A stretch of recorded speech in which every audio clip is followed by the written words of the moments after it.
Hello, everyone. This is the most magnificent bird, Beak, speaking to you today.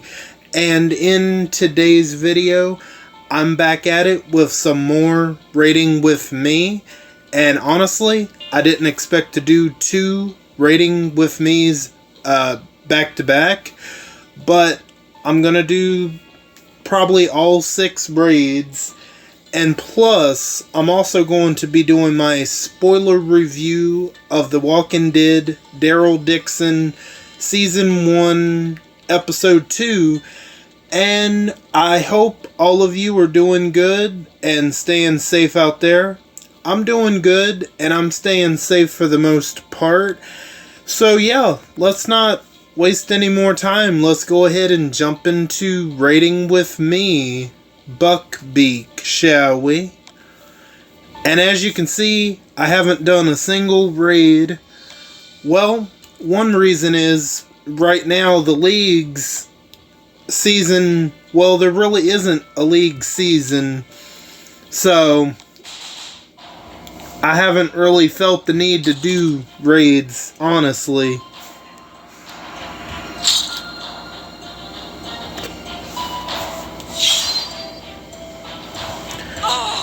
And I know this video is about a day or so late, but here we are with it. I'm probably not gonna do more than 6 raids just because, you know, what I'm gonna go over. I realized that the last Rating With Me video was just a little over an hour, and I don't want to try to make it over an hour once again, but I don't know. We'll see. All I will say about the next episode, episode 2, which I believe is called Alouette. I don't know if I'm saying that right, but the actual name of the episode will be in the thumbnail. And I'm not sure exactly what that means, but this episode is a Isabel heavy episode. I will say that. Which, I'm kind of glad they are getting that. I'm not saying that it's a bad episode, no. I'm glad they're getting that out of the way early on. Because there's some information that we find out, some concrete information about the character, right? That she briefly mentions, you know, she kind of mentions, and she's mentioning it in like riddles, kind of, but thanks to this episode, we do find out some concrete info on the character, which is nice.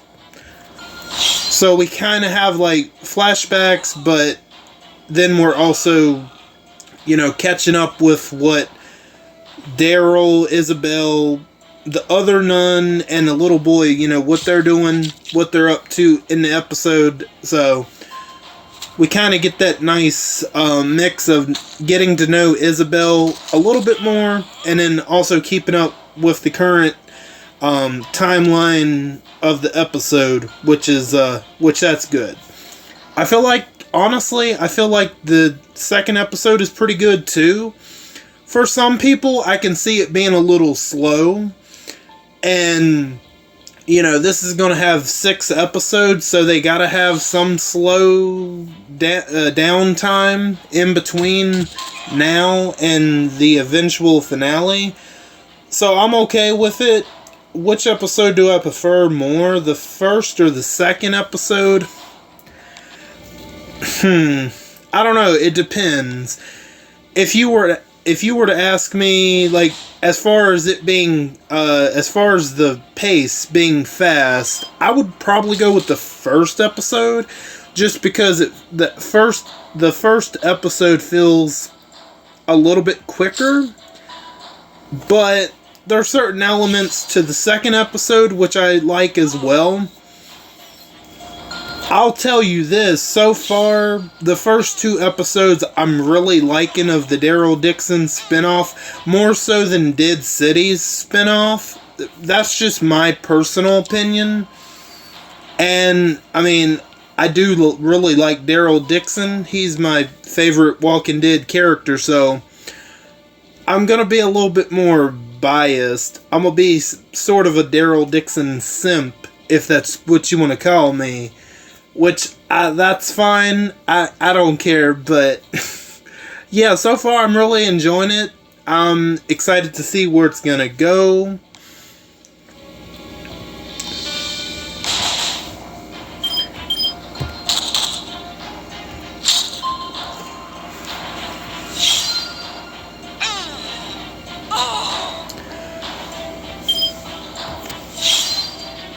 There is one thing I did forget to mention about last week's episode, but I'll get to it when I actually get into the spoiler review.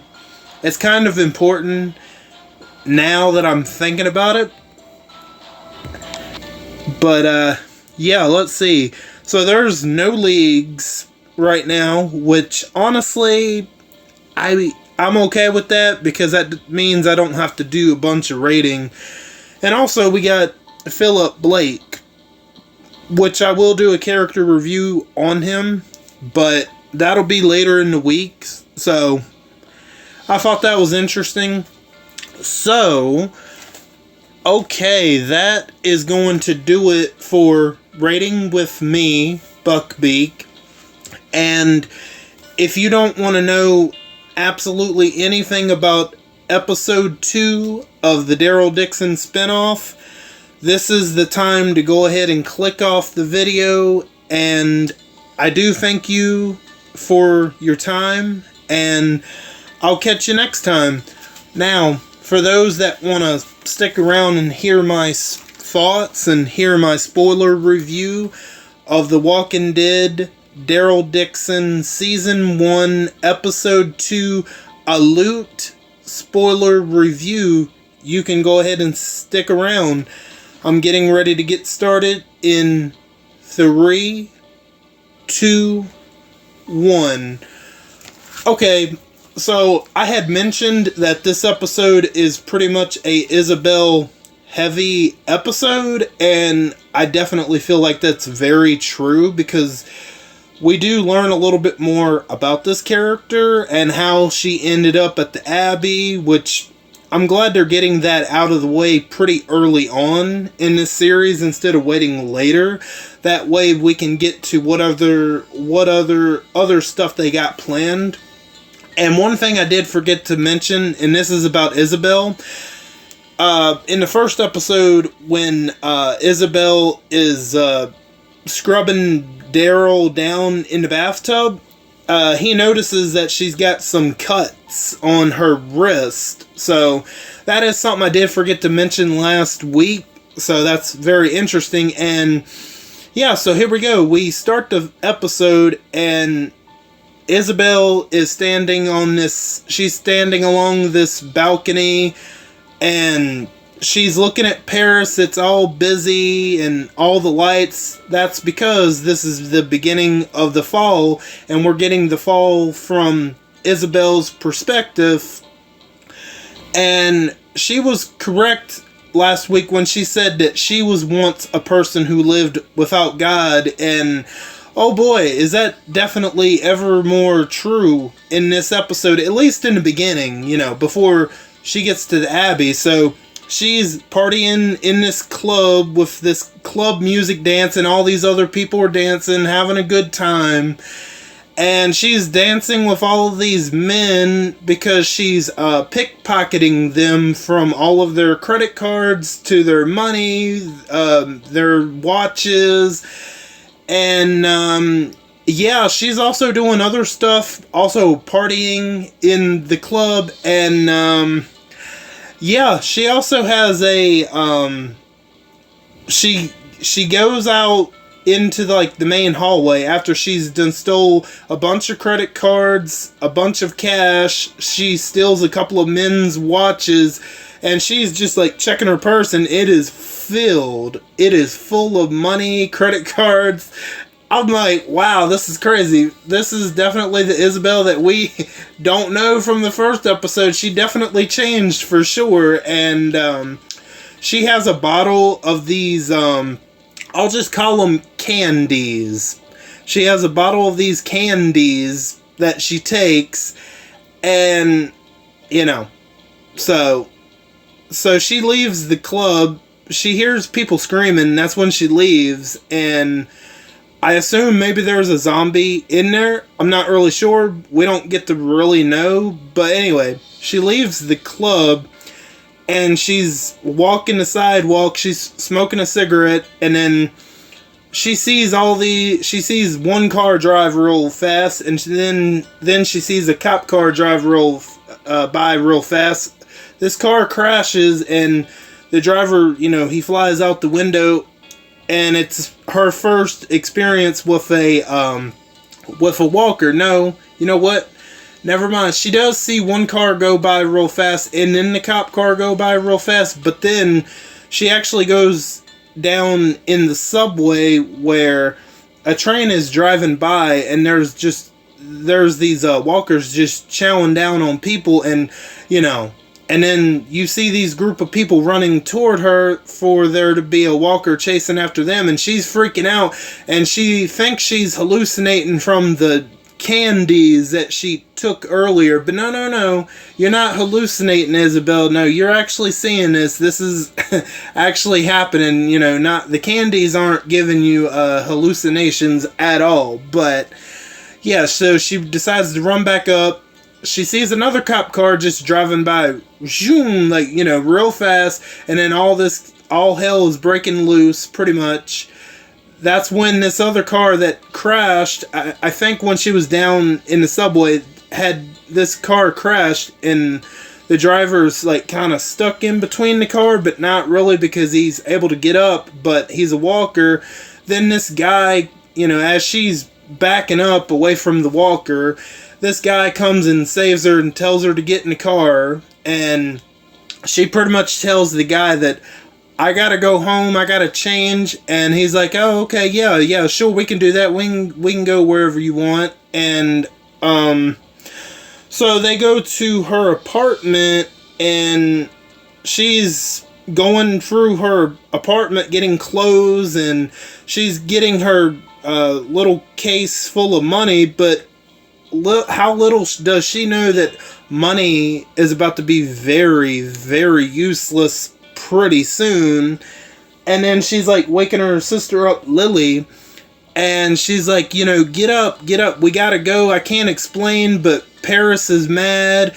And she's like, you go, I'm gonna stay, I don't feel good. But she ends up getting her to come with her and this other guy, whose name I can't really remember. His name probably isn't going to be that important, because we don't see him again.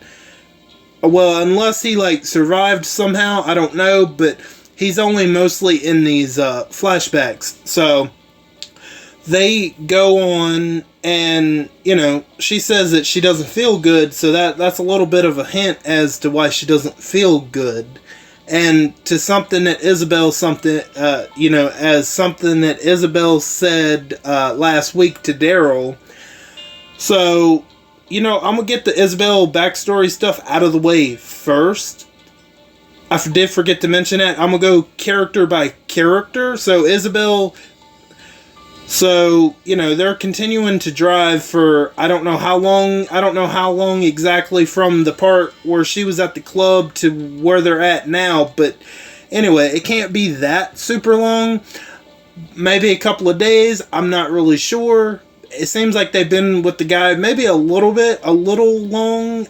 Maybe a couple of weeks at the most. I'm not really sure, but Lily, she says that she is continuing not to feel good, so they stop at this gas station, and I guess the apocalypse hasn't fully hit Paris and France, not quite yet.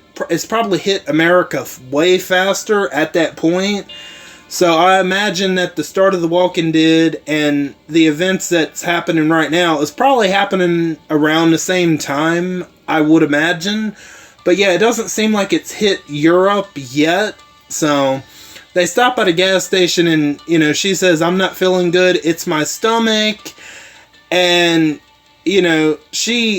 Isabel asks Lily, how long has your stomach been hurting you? And she's like, several months. So that's a hint right there that Lily is in fact pregnant. So that's why she's not feeling good, because in fact she's like 7 months pregnant, and Isabel did not even know. And she's like, why didn't you let me know? How come you kept this from me? And she said that I tried to, and and the guy is debating on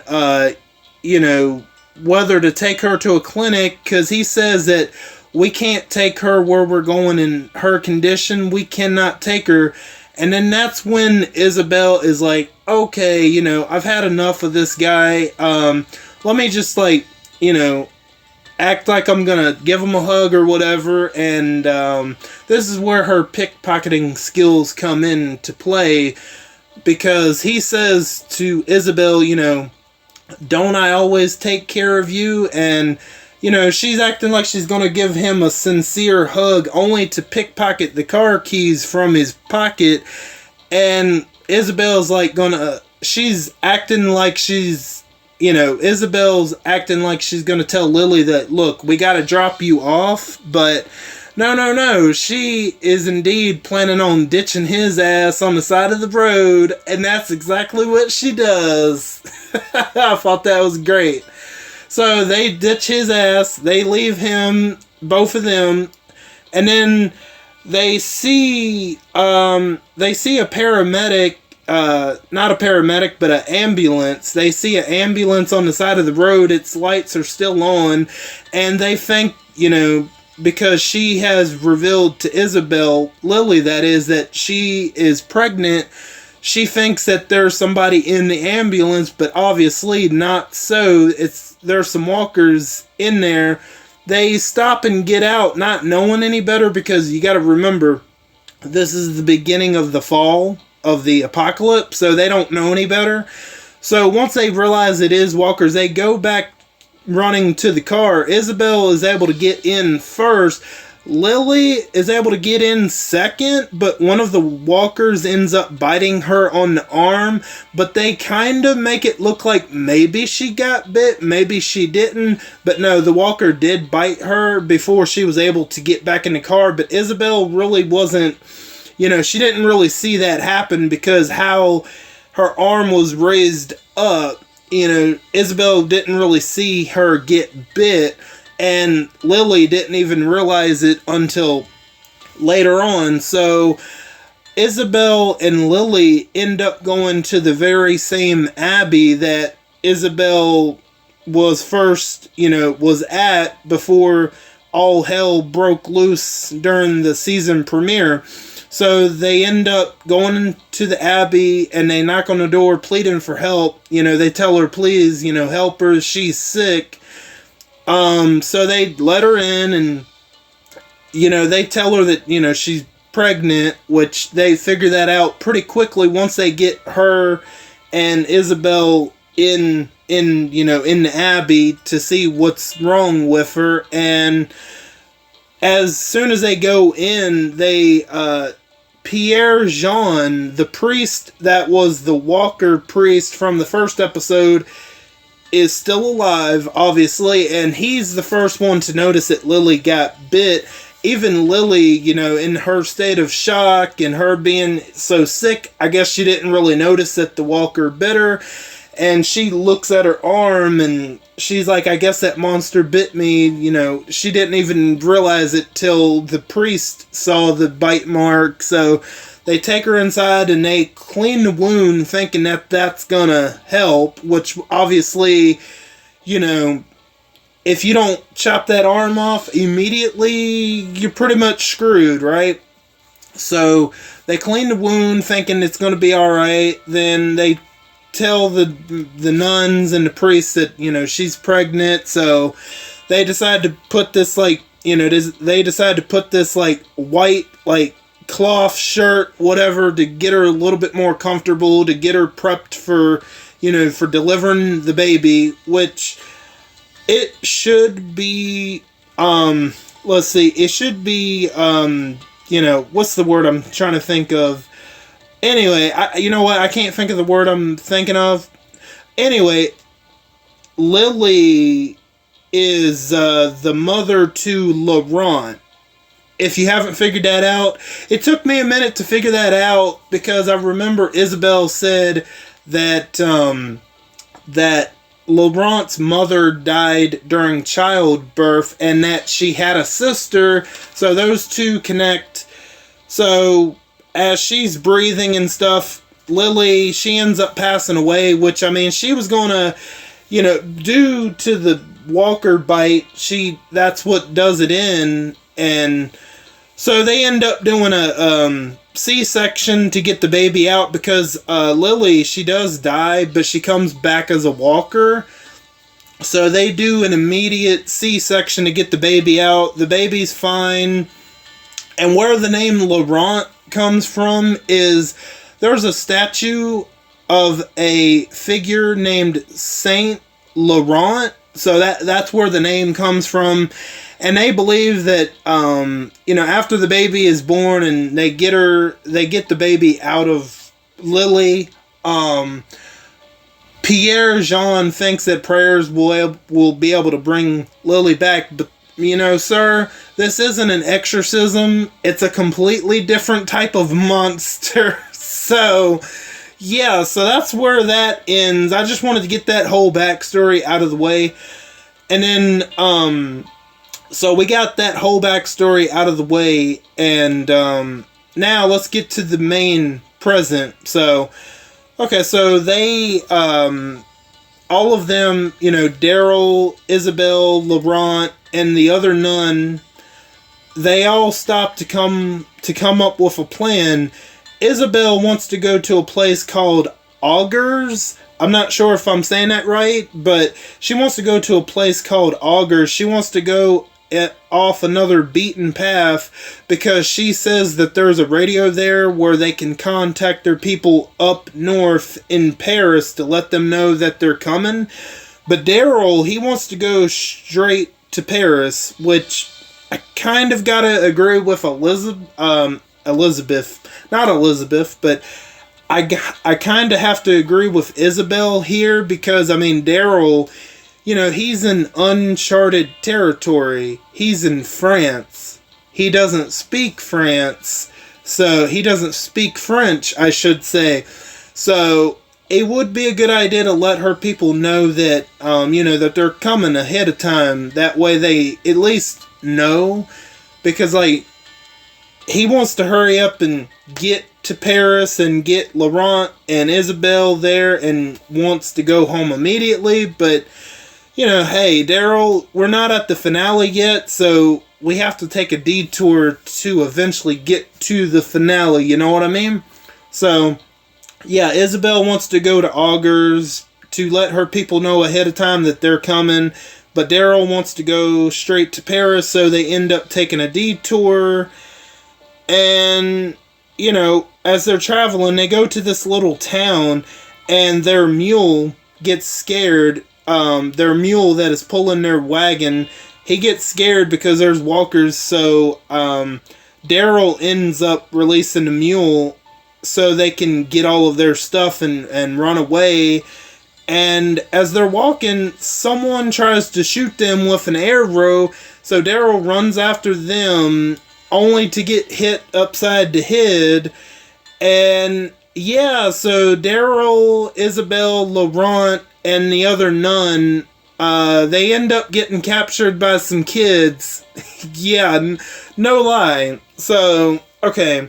So the kids have Daryl, they have him pretty much tied up as they're walking back to their hideout, which happens to be a school that they all, operate in.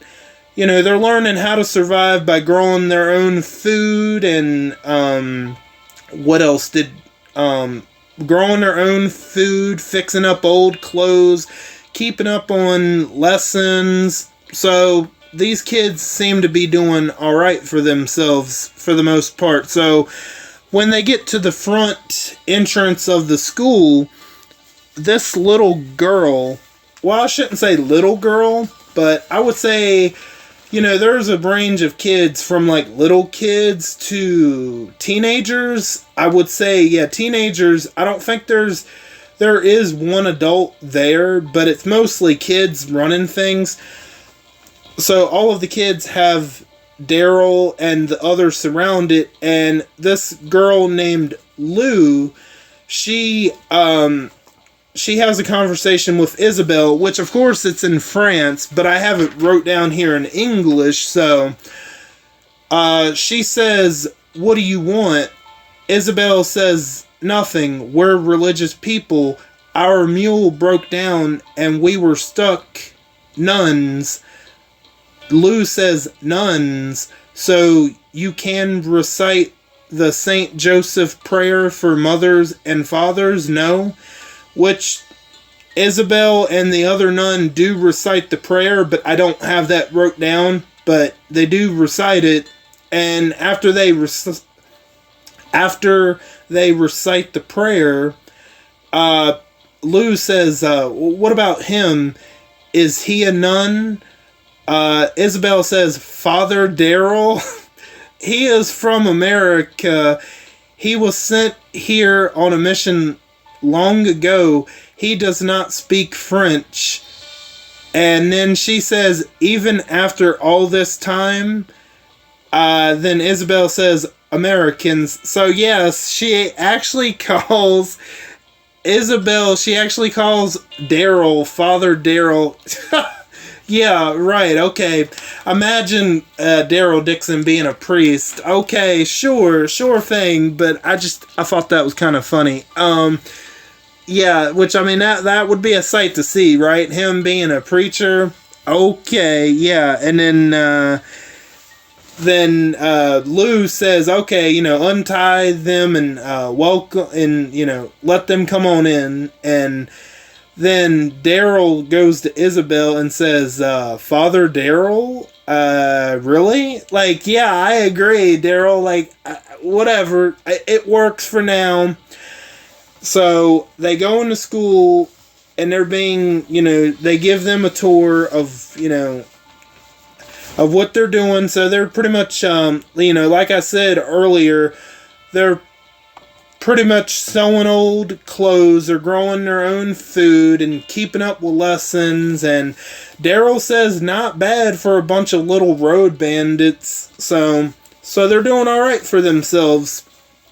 And one thing I want to mention, lying is a main theme of this episode.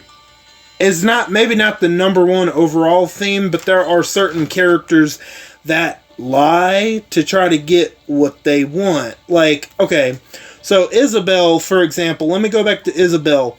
Isabel continues her lie to Laurent. I don't think he exactly knows that he was supposedly meant to be this messiah to revive humanity and all of this other crap that Isabel believes that, but I don't think she's quite told him that quite yet.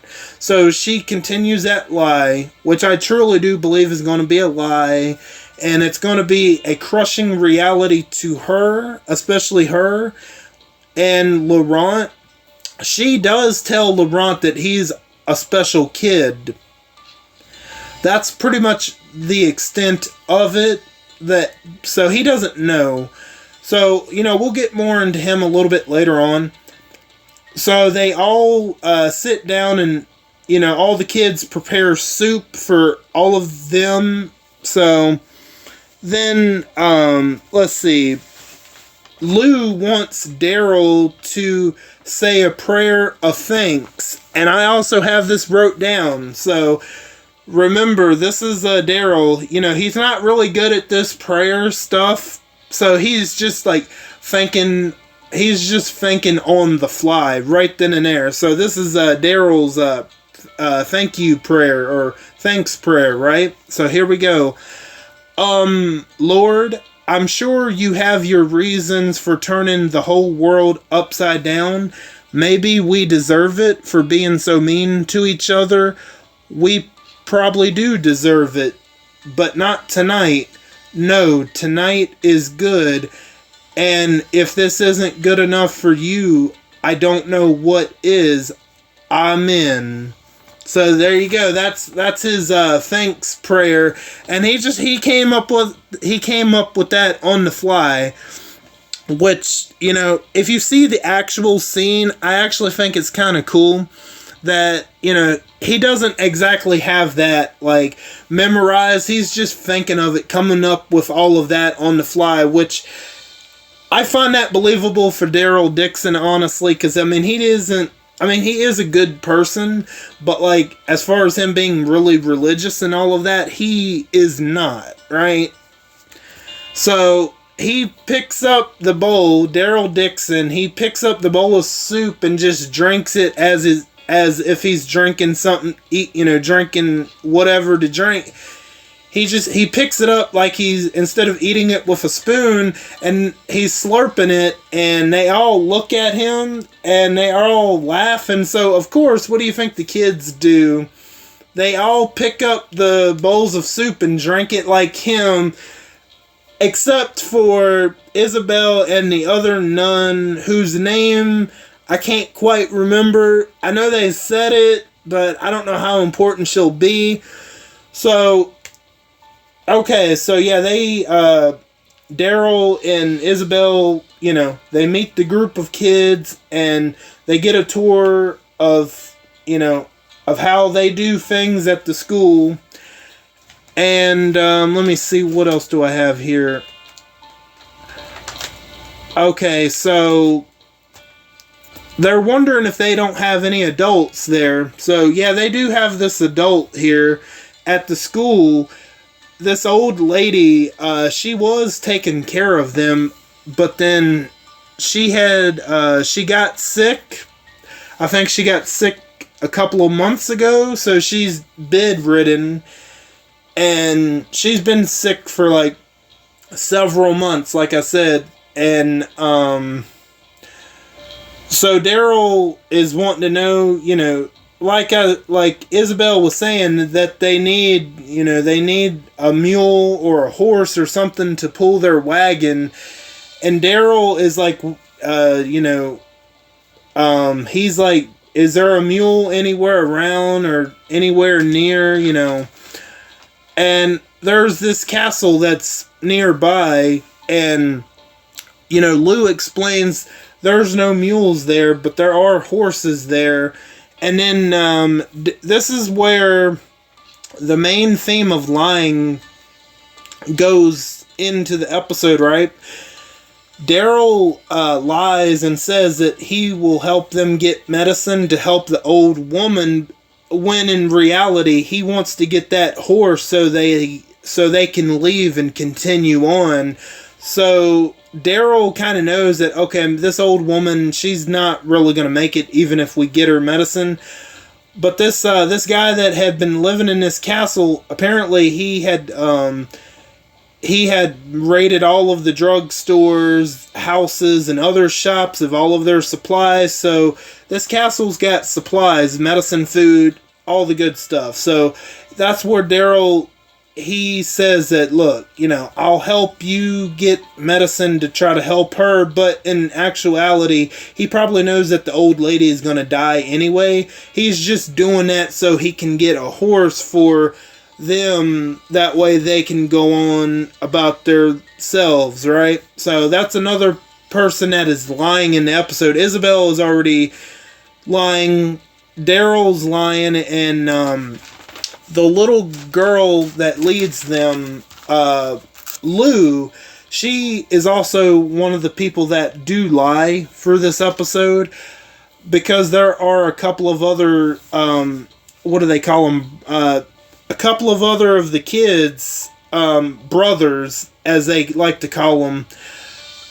There's a couple of other, let me see, there's this kid where his older brother, he's not there, but she keeps up the lie saying that he is out there looking for help, when in actuality, he ended up dying, so she is lying about that. So it was three of them that went on a mission to try to get supplies or whatever. Lou, the kid's older brother, and this other teenager, which I'm assuming he's what was his name? We'll get to him later, but the point is, Lou said that three of us went out. I'm the only one that came back, which the older brother of the one kid whose name I wish I could remember. I think the older brother's name is Julian. I'm pretty sure, but yeah, Julian died, and then the other teenager that was with them two, he ended up getting captured, and then Lou is the only one that made it back, and she continues to tell them that they're still out there looking for help, that they'll be back when she knows at least one of them died. So, yeah, so they end up going, Daryl and Lou end up going to the castle where he agrees that, you know, I'll help you get the medicine for the old lady, even though it's probably not going to do any good. I just want to get that horse and get out of here, you know? So they end up going to the castle, and there's this one room where they're looking for a tool of some kind to cross this bridge, because there's this bridge to the castle that is raised up a little bit. So Lou actually finds this little tool that he can throw on the bridge and climb up. And, you know, he says to Lou, you know, try to find something bigger. But to him, that's perfect enough. He tricks her and locks her in the room. And she's like, hey, Daryl, let me out, you know. And she, you know, Daryl is only doing that to protect her, in a sense. He says, you'll be fine. I work better alone. So she ends up, she's locked in there. Daryl locks her in there and just goes on into the castle. And so he's searching in this one room that's got all of this food, medicine, gauze, you know, you got all the good stuff. And then there's this kid that's like, you know, let me out of here, you bastard, or whatever. And Daryl hears this kid, which is, he's the other kid, well, teenager that went with Lou and Julian, which he's still alive. So, yeah, he's still alive, but he's trapped down there because there's this other American that is upstairs. And he's pretty much got the little guy, the teenager trapped to where, you know, he told the teenager, you know, if you dare move, if you dare try to leave, I'm going to kill you, right? So that's why he's stuck down there. And Daryl says, you know, I'm not going to shoot you. What are you doing down here? He says, I don't speak French. Luckily for Daryl, he also speaks English, and the teenager's name, apparently, I thought it was Harrison, but he says it kind of differently, but he says in English it means hedgehog, so we got a character named Hedgehog. Okay, sure, whatever, you know. So the other American is there at the castle. You know, he starts shooting down there where Daryl and Hedgehog are at, and Daryl says, "Hey, do you know how to use this rifle?" So he hands the rifle to Hedgehog and shows him how to load it and shows him how to use it.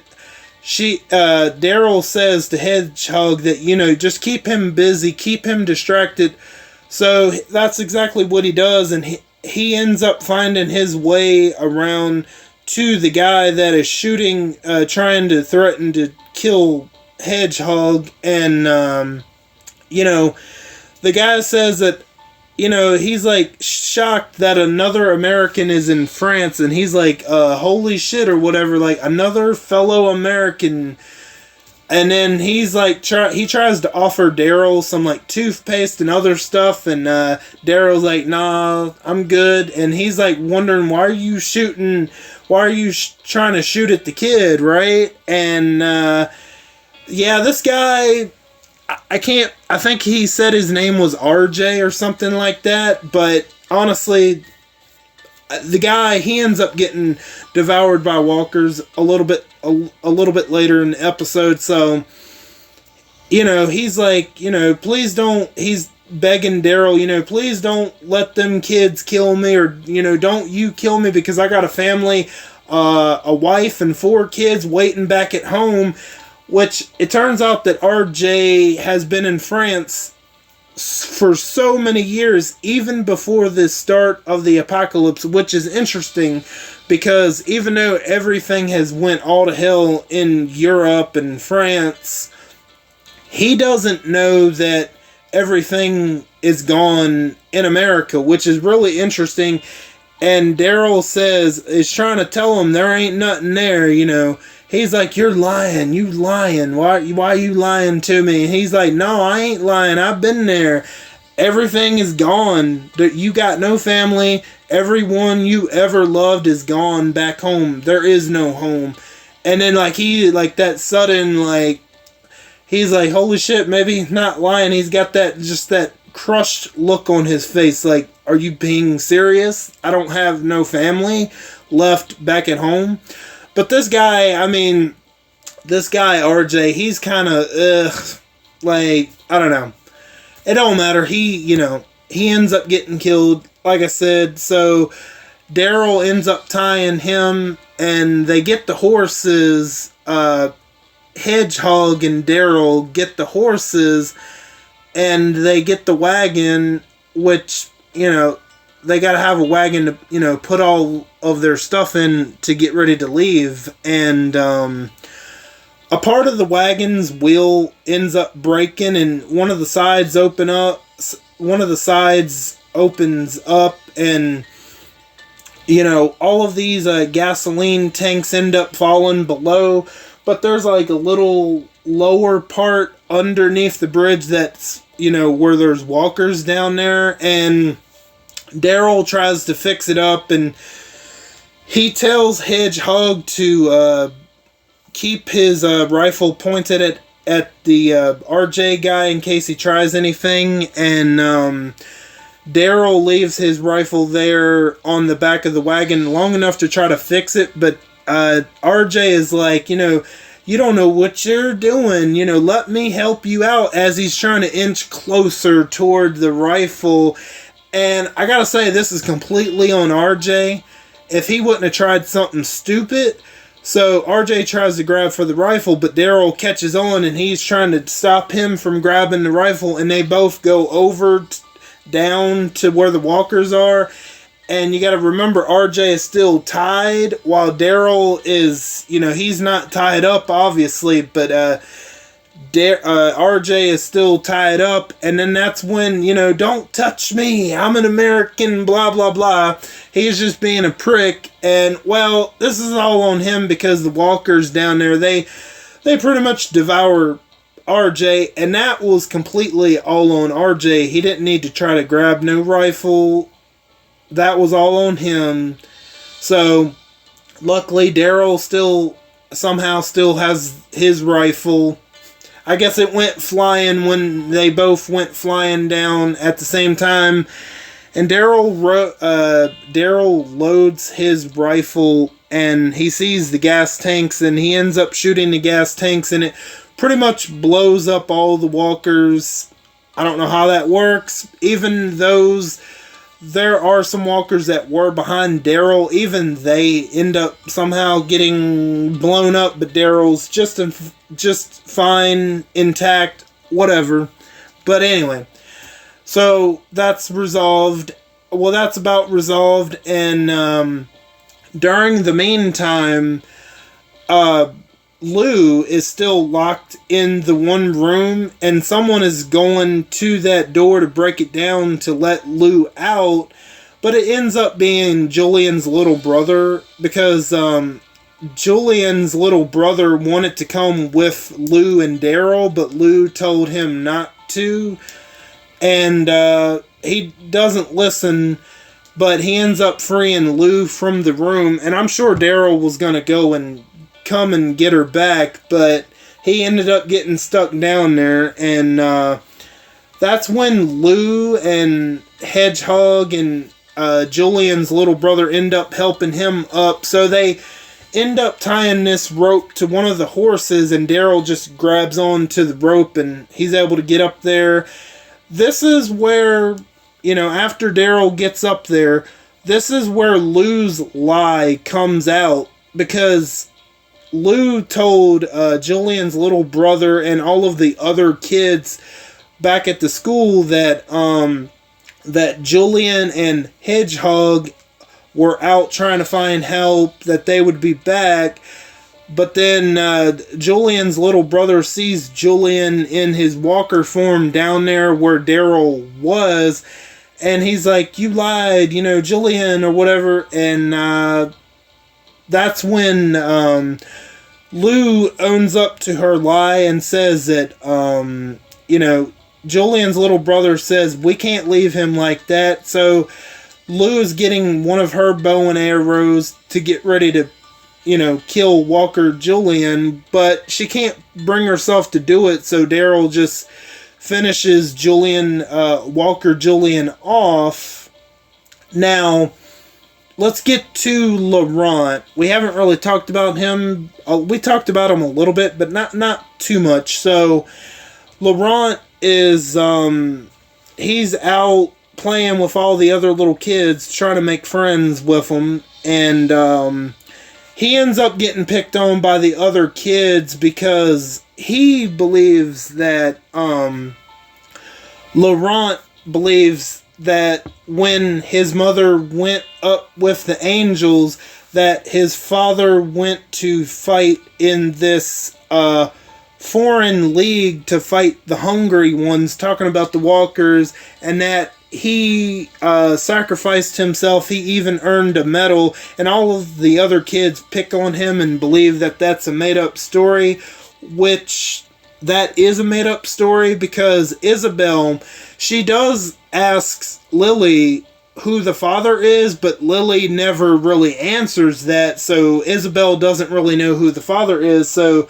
she dresses that up pretty good. And then after they pick on him a little bit, they don't pick on him too bad, but they are pretty friendly to him still, but they just believe that story is made up, which it is made up. But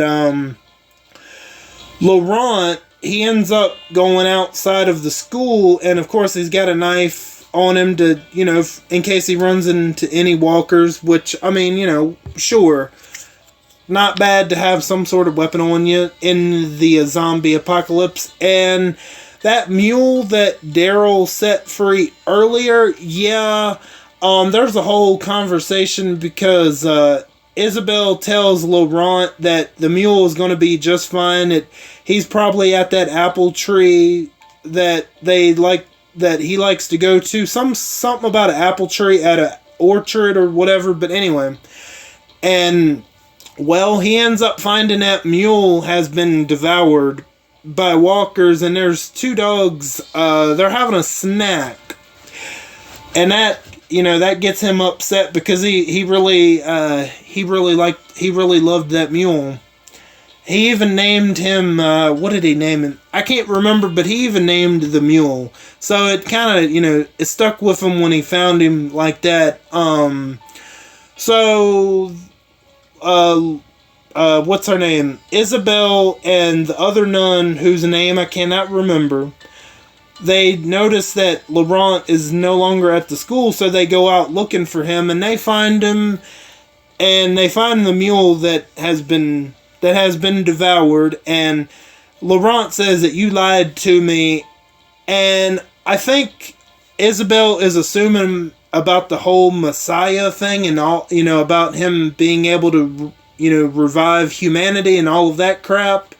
No, but I think what he's actually referring to is, Isabel told Laurent that the mule was going to be fine, and no, that wasn't the case. So that's what he is talking about, because he doesn't know anything about all of this Messiah stuff anyway, not yet. So she continues to keep that lie up about Laurent. And so yeah, they end up going back to the school, and Daryl, Lou, Hedgehog, and Julian's little brother, they all go back to the school, and they got all of that medicine that Daryl said that he was going to get for them. And that's when the nun, whose name I cannot remember, I wish I could remember her name. I know they probably said her name in the episode. But anyway, the other nun says that, is informing them that the old lady, Madam, what was her name? Oh gosh. You know what? It doesn't matter, because she ends up dying anyway. Madam, like, she doesn't have any lines or anything like that. She's bedridden the whole episode, and there's like a picture of her in the school. But other than that, she was their leader, but now she's dead. And Daryl says to Lou that, you go on, I'll take care of this. Earlier, Lou couldn't bring herself to put Julian out of his misery, but she's able to put the old lady out of her misery, which I thought that was kind of interesting. She wasn't able to do it earlier, but she was able to do it to the old lady that was their leader. So they all, Daryl, Isabel, Laurent, and the other nun, they pack up all their stuff, they get ready to go, and Isabel is telling Laurent, let's go. And he's like, I don't want to go nowhere. I want to stay here with all my friends. He is upset that Isabel lied to him about the mule. So he's getting he's getting a little annoying. Like, okay, I mean, it sucks that happened to the mule, but Isabel couldn't predict that was going to happen, So, I mean, it isn't like... She is telling a bigger lie other than just about the mule. So that's something, kid, you got to get over that mule. Like, it sucks what happened, but, she's potentially, she's going to tell you this big lie about how you're going to be able to revive humanity and all of this. So they end up leaving, but Laurent, he doesn't get in the wagon. He decides, you know what, okay, I'm going, but I'm going to walk. So he's still upset about the mule. Whatever, kid stuff. I mean, it sucks what happened to the mule, but he's going to have to get over that one pretty quickly. But yeah, they go and they leave, and I highly doubt we'll see these kids again. I mean, there is a character, Maribel, that I talked about in the first episode, who, I don't know if we'll ever see her again, just like these kids. Lou and Hedgehog and all of the other kids. I have no idea if we'll see these kids again, but I'll definitely remember the name Hedgehog. Probably so. Even if we never see him again, that's an interesting name to call someone, but okay. So they leave the school, and then they're traveling. And then, they're trying to get Laurent to get back into the wagon. And the other nun is like telling him, don't be a baby. And that's when Laurent says, she always treats me like a baby. So obviously, Laurent and Isabel are actually family. That's her nephew and that's his aunt. So... if you make the connection there in the first episode where she says that Laurent's mother died during childbirth and I had a sister, the 2 and 2 are connected. So, there you go. And then Daryl pretty much says, I'll get out, I'll try to talk to him. And he pretty much says to Laurent, kids never called me special when I was a kid. And Laurent says, I don't want to be special. I just want to be like other kids. So there you go. Even if he knew about the Messiah stuff, maybe he wouldn't want to be involved in it. I mean, it's a load of horse crap anyway. But there you go. Confirmation. Look, I don't want to be special. I just want to be like everyone else. And there's nothing wrong with that. You know, he just happens to be really smart. Like, but he said it himself. I just want to be like other kids. I don't want to be special. So, there you go. And the episode ends with the guy from the first episode, Kadron. I hope I'm saying that name right. But anyway, Kadron, he goes back to the Abbey after the events from the first episode, and Daryl dropped the tape recorder, and he dropped that musket, little shot-off shotgun that he had from the previous episode. Kadron, he picks up that tape recorder and listens to the message that Daryl recorded from the first episode, so he knows a little bit more. You know, he knows who Daryl is, that he comes from America. So he does know all of that, and as he's listening to the message, he sees the map that is marked to go straight to Paris. So, Kadron knows where the remaining survivors are going. So that's definitely not good news, and that's pretty much how the episode ends. Now, I do apologize if I forgot anything. I'm trying to remember if I did forget anything. I don't think I did. I believe I got the basis of the episode.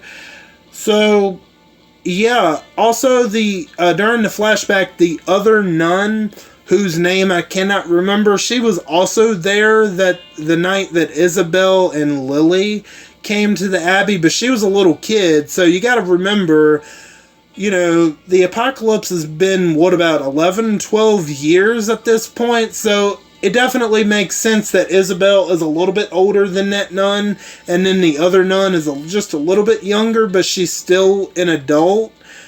So yeah, I did forget to mention that, but I think that's about all I forgot to mention. So yeah, again, there are certain aspects of this episode that I really liked, and I gotta say, so far, I'm really liking the Daryl Dixon spinoff a lot more than I did the Dead City spinoff. I still like the Dead City spinoff, but like I'm saying now, if you're asking me which one I would prefer, I'm definitely going with Daryl Dixon.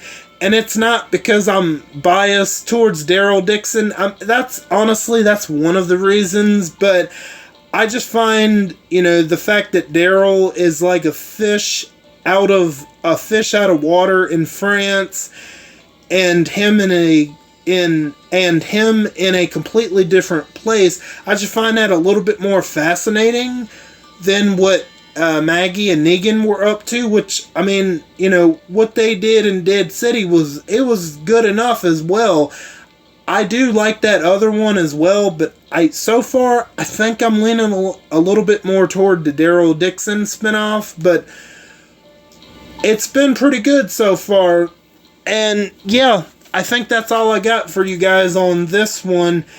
If you have seen the Walking Dead Daryl Dixon spinoff, if you're up to date, what are your thoughts on this latest episode? Do you think it's a good episode? Do you think it's a bad episode? Do you think it's a slower episode?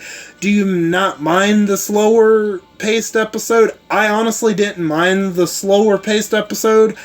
And I'm glad that they got the Isabel backstory out of the way early on instead of saving it. Which, if they would have saved it, that would have been like a mistake, I feel like. So I'm glad they got that out of the way. So yeah, like I said, that's all I got for you guys for today. I want to thank each and every one of you for stopping by and for your continued support. Or if you're new, welcome in for the first time. All of you are very awesome, and I thank you again. And don't forget to hit the bell and switch on all notifications so you know the second I upload to YouTube. I am Beak, and I'm gonna go fly away back to my nest. Until next time, bye guys.